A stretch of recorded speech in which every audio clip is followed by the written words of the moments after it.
오늘 우리가 함께 읽은 요한복음 11장 35절부터 44절까지 우리가 함께 읽었는데요. 원래 제 마음에 읽고 싶은 본문은 요한복음 11장 1절부터 44절까지 좀 긴 본문을 함께 읽고 싶었습니다. 시간 관계상 이제 결론에 해당하는 이제 부활하는 장면만 35절부터 함께 좀 살펴보셨는데요. 우리가 이제 잘 알고 있는 이 나사로의 부활 장면입니다. 그래서 놀라운 기적을 체험하고 하나님의 영광을 보게 되고, 그리고 예수님께서 하나님 앞에 감사하는 장면이 등장하는데요. 특별히 예수님께서 하나님께 감사하는 것은 하나님께서 이제 아들이신 자신의 기도를 들어주셨다는 것에 이제 감사하는 그런 장면이 나와 있습니다. 그래서 우리가 이 요한복음 11장 본문을 읽으면서 많은 사람들이 생각할 때는 나도 내 삶에서 그런 부활과 같이 좀 놀라운 일이 일어났으면 하는 바람을 가지게 되어 있습니다. 우리의 삶의 어려운 형편이 좀 나아지길 원한다거나, 내가 바라고 있는 기도의 제목이 응답되기를 원한다거나, 하나님의 놀라우신 강권적인 역사가 우리의 삶에 나타나서 좀 정말 기적을 체험하는 그런 놀라운 인생을 살아가길 원합니다. 또 다른 사람들은 이 마지막 장면을 보면서 예수님이 기도하신 것처럼 우리가 기도할 수 있게 되기를 원합니다. 하나님이 우리의 기도를 들어주셔서 원래의 계획과 길을 완전히 바꾸시고 또 새로운 길을 내시는 그러한 것들을 목격하기를 원하는 그런 사람들도 있습니다.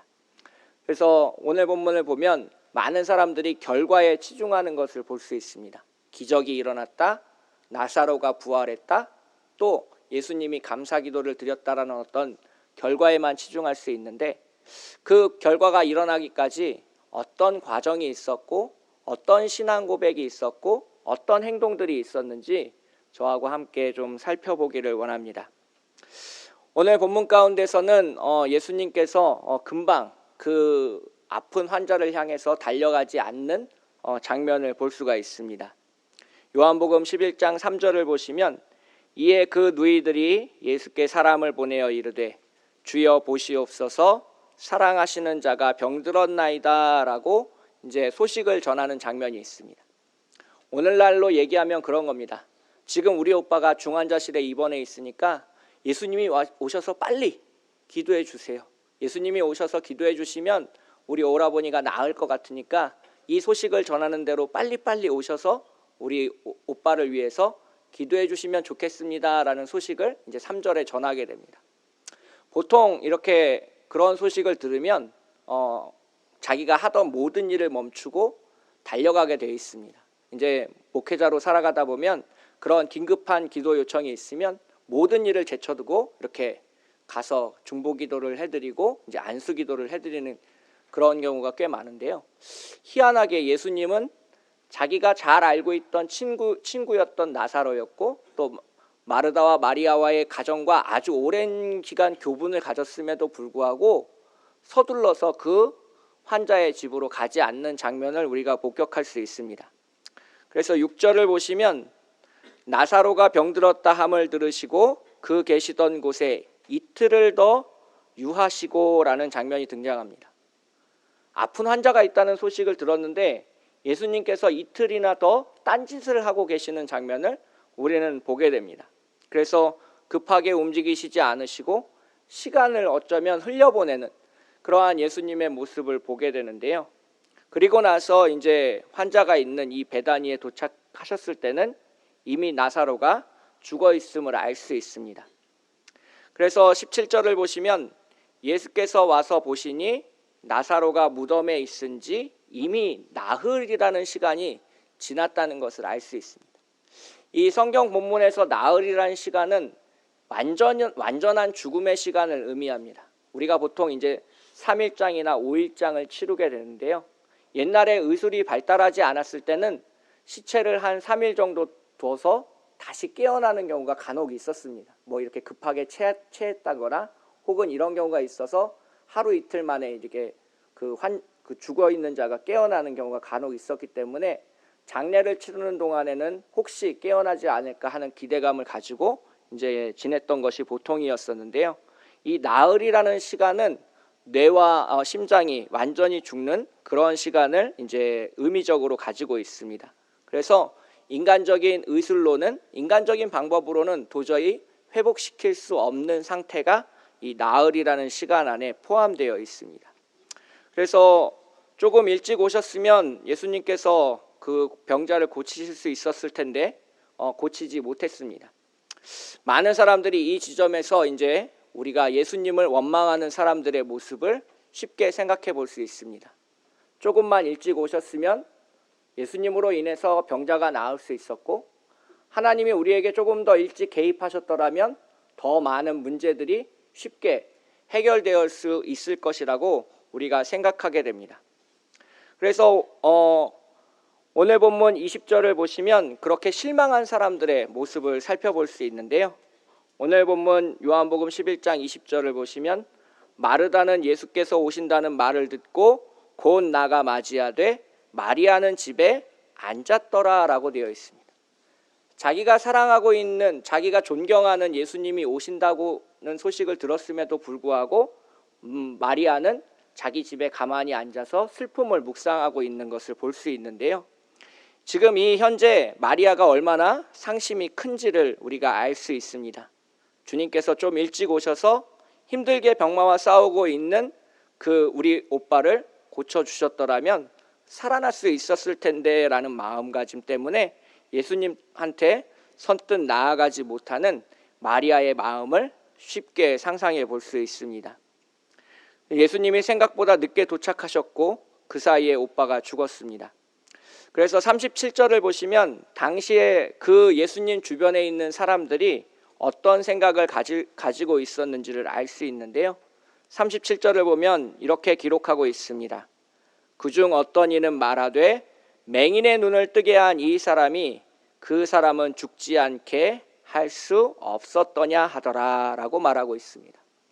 즉 병든 자를 고칠 수가 없기 때문에 일부러 늦게 와서 죽음을 목격하고 있다라고 비아냥대고 있는 겁니다. 그러한 상황 가운데 예수님의 많은 사람들이 원망하는 마음을 가지고 있었습니다. 21절을 보시면 마르다도 부드럽긴 하지만 예수님을 원망하는 장면을 볼 수 있습니다. 21절을 보시면 마르다가 예수께 여짜오되 주께서 여기 계셨더라면 내 오라비가 죽지 아니하였겠나이다 라고 이제 원망하는 장면을 볼 수 있습니다. 마찬가지로 32절에서도 마리아도 같은 내용으로 예수님을 원망하고 있는데요. 마리아가 예수 계신 곳에 가서 배웠고 그 발 앞에 엎드려 이르되 주께서 여기 계셨더라면 내 오라버니가 죽지 아니하였겠나이다 하더라 라고 예수님을 부드럽지만 원망하는 마음을 표현하고 있습니다. 아마도 예수님에 대한 기대가 컸기 때문에 예수님에 대한 실망도 매우 컸을 겁니다. 예수님께서 이틀만 머뭇머뭇하지 않고 일찍 출발하셨더라면 오빠의 임종 직전에 예수님이 도착하실 수 있지 않았을까라는 그러한 미련이 남아있는 겁니다. 그래서 예수님께서 이렇게 원망하고 또한 예수님을 향해서 불만을 토로하고 있는 이 마르다에게 예수님은 갑자기 뜬금없는 질문을 던지십니다. 오늘 본문 23절을 보시면 예수께서 이르시되 내 오라비가 다시 살아나리라 라고 이야기하고 있습니다. 지금 슬픔에 잠겨 있는 위로를 받아야 될 마르다와 마리아에게 예수님이 슬픔의 말, 위로의 말을 건네주시는 것이 아니라 갑자기 내 오라비가 다시 살아날 것이다 라고 이야기를 하고 있습니다. 이 질문을 우리가 받게 된다면, 장례식장에서 우리가 이 질문을 받게 된다면 매우 당황할 겁니다. 마르다도 당황했을 것입니다. 그래서 예의를 갖춰서 마르다는 이렇게 대답합니다. 마르다가 이르되 마지막 날 부활 때에는 다시 살아날 줄을 내가 아나이다 라고 고백하고 있습니다. 당시에 유대인들이 가지고 있었던 신앙 고백입니다. 최후의 심판의 때에 메시아가 강림하시면 이 세상의 모든 불의와 악이 심판을 당하고 의인들은 부활로 말미암아 하나님 나라에 들어갈 수 있다라는 믿음을 표현한 것입니다. 그래서 지금이 아니라 아주 오랜 시간이 지나고 나서 마르다도 죽고 마리아도 죽고 더 오랜 시간이 지나고 나서 최후 심판의 때에 부활할 것임을 자기가 믿는다라고 고백했습니다. 그런데 지금 예수님은 그 유대인의 신앙 고백이 아니라 부활의 순간이 아주 먼 미래가 아니라 지금이다라고 말씀하고 계십니다. 요한복음 11장 25절 26절을 보시면 예수께서 이르시되 나는 부활이요 생명이니 나를 믿는 자는 죽어도 살겠고 무릇 살아서 나를 믿는 자는 영원히 죽지 아니하리니 이것을 내가 믿느냐. 예수님은 자기 자신을 부활이요 생명이라고 선포하시고 나서 자기 자신을 믿으면 죽어도 살겠고 살아서 믿으면 영원히 죽지 않는 영생을 살게 된다라고 선포하셨습니다.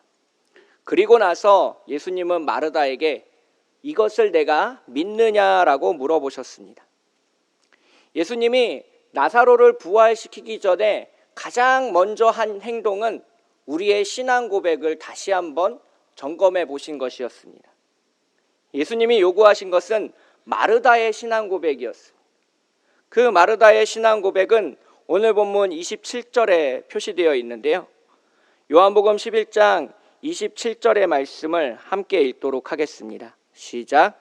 이르되 주여 그러하외다. 주는 그리스도시요 세상에 오시는 하나님의 아들이신 줄 내가 믿나이다. 아멘. 바로 마태복음 16장에 등장하고 있는 베드로의 신앙 고백과 똑같은 신앙 고백을 지금 이 마르다가 하고 있는 것입니다. 원망하는 마음, 불평하는 마음, 한탄하는 마음, 불안에 가득한 마음, 모든 것을 뒤로 하고 예수 그리스도를 고백하는 신앙 고백으로 나아가는 마르다의 모습을 우리는 볼 수 있습니다. 그래서 죽음에서 생명으로 옮겨가는 놀라운 기적 앞에는 이 마르다의 신앙 고백이 있었다는 겁니다. 기적을 체험하는 사람들은 그냥 체험하는 게 아닙니다. 기적을 체험하는 사람들이 대부분 하는 행동들이 있는데 바로 오늘 본문에서 나타나는 신앙 고백의 말을 먼저 하게 되어 있습니다. 입술로 주님을 먼저 고백하고 그 주님 앞에 은혜를 입고 사랑을 입고 놀라운 체험을 하게 되는 것이 성경이 말하고 있는 기적과 부활이요 또는 하나님의 은혜라고 이야기할 수 있겠습니다. 그래서 오늘 본문 가운데 등장하고 있는 이 마르다의 신앙 고백은 어떻게 보면 그릇에 비유할 수 있습니다. 그릇이 깨져 있으면 아무리 좋은 음식을 담으려고 해도 다 새어나갈 수밖에 없습니다. 하나님이 우리에게 무한한 은혜를 부어주시지만 우리의 신앙 고백이 깨어져 있으면 그 은혜는 좌로 새고 우로 새고 다 새어나가고 남아있는 것이 아무것도 없습니다. 왜 주일에는 충만한 삶을 살고 평일에는 그렇지 않은 삶을 살아가게 되는 걸까요? 그건 우리의 신앙 고백이 그만큼 튼튼하지 않기 때문입니다.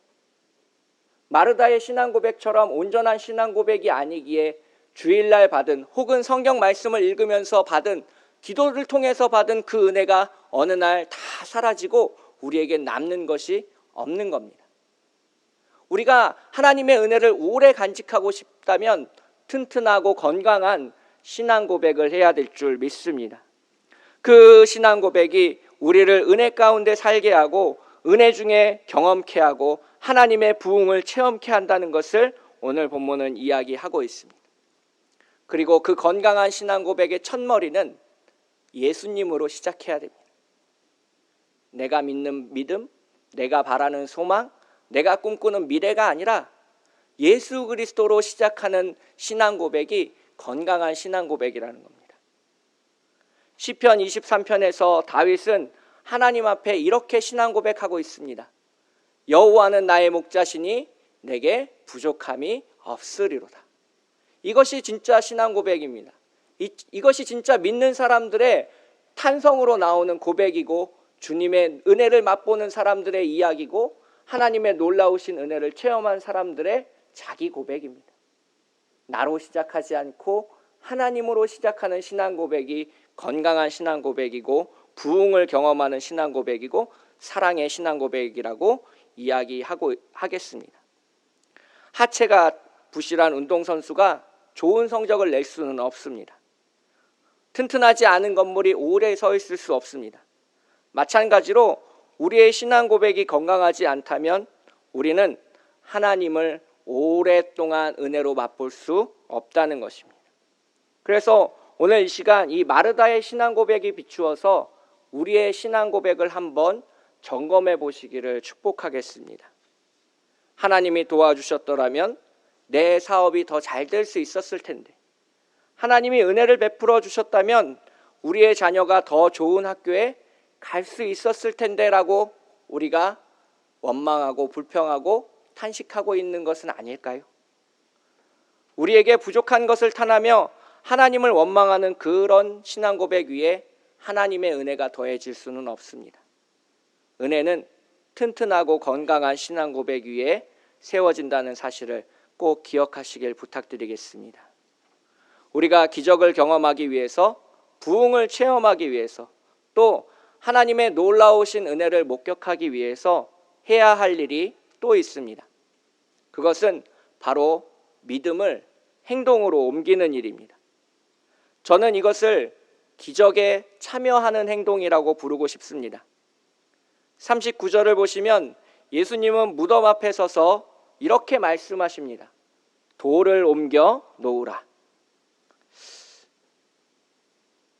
예수님이 큰 권능을 가지시고 그 돌을 스스로 움직이실 수도 있었을 텐데 왜 우리에게 돌을 옮겨 놓으라고 말씀하셨을까요? 이 짧은 말씀의 뜻은 그렇습니다. 입술로만 고백하는 것이 아니라 진짜 하나님의 아들을 믿고 따른다면 이 무거운 돌을 옮겨 놓는 수고는 너희가 감당하라는 것입니다.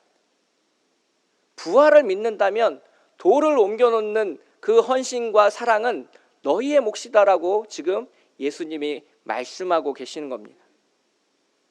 우리는 보통 기도하면 모든 일의 처음부터 끝까지 하나님이 다 책임져 주신다고 생각합니다. 하지만 성경을 읽어보면 그렇지 않습니다. 일의 처음은 우리가 시작하게 되어 있습니다. 여호수아가 요단강을 건널 때 레위 지파가 언약궤를 메고 그 요단강에 발목을 담그자 요단강이 갈라졌습니다. 우리의 삶에 있어서도 마찬가지입니다. 우리가 믿음의 고백을 하고 그 믿음의 행동을 하기 시작하면 하나님의 놀라우신 역사가 시작되는 것을 볼 수 있습니다. 가장 마지막은 우리 주님께서 책임져 주시기 때문입니다.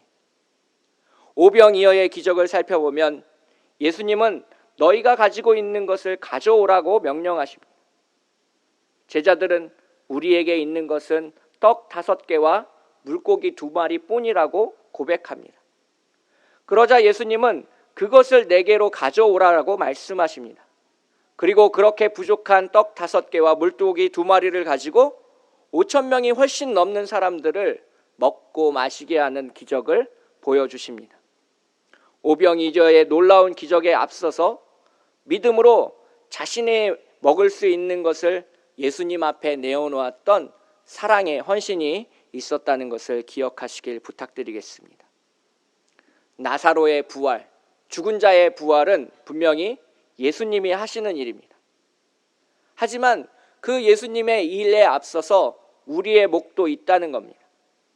무덤의 문을 여는 일은 우리의 몫입니다. 예수님이 할 수 있었지만 함께 기적을 만들어가는 사람으로 우리를 초대하고 계시는 겁니다. 예수님이 원하시는 것은 단순히 죽은 자를 살려내는 그런 이적에 그치는 것이 아닙니다. 우리가 진정으로 예수님을 믿고 그렇게 행동하고 하나님의 은혜를 경험케 하는 것이 예수님의 목적이었기 때문입니다. 그래서 다른 사람들에게 예수 그리스도를 간증할 수 있는 확실한 믿음이 우리에게 더해지기를 예수님은 원하고 계셨습니다. 우리가 만약 입술로만 예수님을 고백하고 하나님을 믿고 아무런 행동을 하지 않는다면 우리의 삶에 아무런 일도 일어나지 않을 것입니다. 물론 죽은 자의 무덤을 여는 일은 상식적으로 납득하기 매우 어려운 일입니다. 오늘 본문 39절을 보시면 마르다도 이렇게 말하고 있습니다. 그 죽은 자의 누이 마르다가 이르되 주여 죽은 지가 나흘이 되었음에 벌써 냄새가 나나이다. 마르다도 이것이 합리적이지 않다는 것을 알고 있습니다. 시체 썩은 냄새가 진동할 것이 뻔한데 돌을 옮겨 무덤을 여는 것은 이성적이지 않고 합리적이지 않고 논리적이지 않다라고 예수님께 항변하고 싶은 마음이 있습니다. 그러자 예수님은 그런 마르다에게 더 강한 어조로 얘기하십니다. 40절을 보시면 예수께서 이르시되 내 말이 내가 믿으면 하나님의 영광을 보리라 하지 아니하였느냐라고 말씀하셨습니다. 믿음이 부족한 우리를 향해서 예수님께서 강력하게 촉구하고 계십니다. 내가 보기에 합리적인 선택을 하는 것이 아니라 상식적으로 논리적으로 합당한 행동을 하는 것이 아니라 하나님이 원하시는 방식대로 일하는 것이 진정한 믿음이라는 것을 오늘 본문이 보여주고 있습니다. 그래서 돌을 옮겨 놓는 믿음이 진짜 믿음입니다. 돌을 옮겨 놓는 믿음이 큰 믿음입니다. 돌을 옮겨 놓는 믿음이 신앙과 삶이 일치하는 그런 믿음입니다. 하나님은 우리와 함께 일하기를 원하고 계십니다. 큰 돌을 옮겨 놓는 수고를 하나님께서 그래서 대신해 주지 않는 겁니다. 때로는 우리의 삶에서 하나님이 왜 움직이지 않으실까 고민하는 때가 있습니다. 하나님이 왜 우리의 기도의 제목에 응답하지 않으실까 고민하는 때가 있습니다. 바로 그때 우리는 가만히 머물러 서서 우리의 삶을 되돌아볼 필요가 있습니다. 믿고 기도만 할 뿐 아무것도 하고 있지 않은 것은 아닌지 우리의 삶을 점검해 볼 필요가 있다는 것을 오늘 본문이 이야기해서 보여주고 있습니다. 그래서 부활을 경험하는 자는 주님을 믿고 고백했고 또한 그 믿음으로 돌을 옮겨 놓는 수고를 아까워하지 않은 사람들이었다라는 것을 오늘 본문이 이야기해서 보여주고 있습니다.